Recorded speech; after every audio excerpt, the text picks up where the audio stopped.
Have you ever been disciplined in a way that was more harmful than helpful? Disciplinary policies harm many American students, like SG. According to the ACLU of Georgia website, in an article titled Henry County Board versus SG, last updated November 2020, it is explained that SG was expelled from her high school for fighting on school grounds, even though she was acting in self-defense. SG, along with many other students, was not shown compassion during these crucial years of her development. Students being harmed by unrelenting disciplinary policies is a problem throughout America. Students harmed by these policies may experience consequences that could permanently change their lives. In an article from Gale Opposing Viewpoints online collection titled Zero Tolerance Policies of 2018, it is explained that dropout rates are much higher in students who receive multiple suspensions or who are expelled, making it less likely for those students to get a good education. Jason P. Nance, Associate Dean for Academic and Faculty Affairs, explains in an article in the Washington University Law Review titled Students, Police, and the School to Prison Pipeline of June 2016 that roughly 1 out of 9 students are expelled or suspended from high school each year.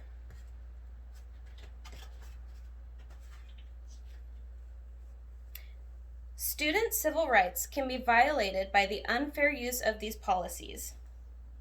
Referring back to the ACLU of Georgia website, SG was expelled for fighting on school grounds without being given the opportunity to explain her actions.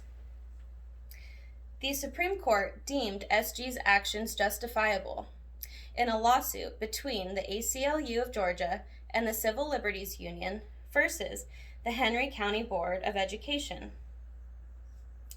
Not only can harsh punishments permanently change students' lives, but they can violate the rights of children. Zero tolerance policies should be abolished. Instead of harsh disciplinary action, students will be met with support and education during difficult times. Referring back to the article titled Zero Tolerance Policies, alternative programs such as social and emotional learning, which provide education and support instead of punishment, have been effective in lowering violence and conflict in schools. These programs are intended to help students gain a positive connection with their community, learn how to control their emotions and impulses, and make goals.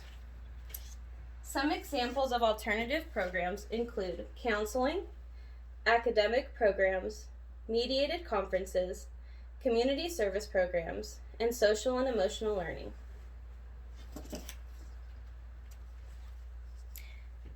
The safety of students will not be affected by abolishing zero tolerance policies. The Baltimore Sun editorial board points out in an article in the Opposing Viewpoint series titled Schools Must Take a Zero Tolerance Approach to Threats of Violence of 2018 that zero tolerance policies are intended to deter students from bringing weapons to school and serious acts of threats and violence against other students. However, expert source Jacob King Brown, research associate at the Center on Sentencing and Corrections, explains in an article in the Opposing Viewpoint series titled Zero Tolerance Policies Do Not Make Schools Safer of 2016 that there is no evidence of these policies making schools safer. And even though these policies were intended to deter students from bringing weapons to school, only 5% of disciplinary cases involve weapons. With the use of alternative programs, students will be supported and educated during their adolescence. Abolishing zero tolerance policies would give students the opportunity to grow from their mistakes and preserve their rights as students to their education. Students in school districts that have introduced alternative programs are offered counseling amongst other resources to help them make improvements. instead of being expelled or suspended and left with no support. Many more students will thrive if alternative programs are used nationwide.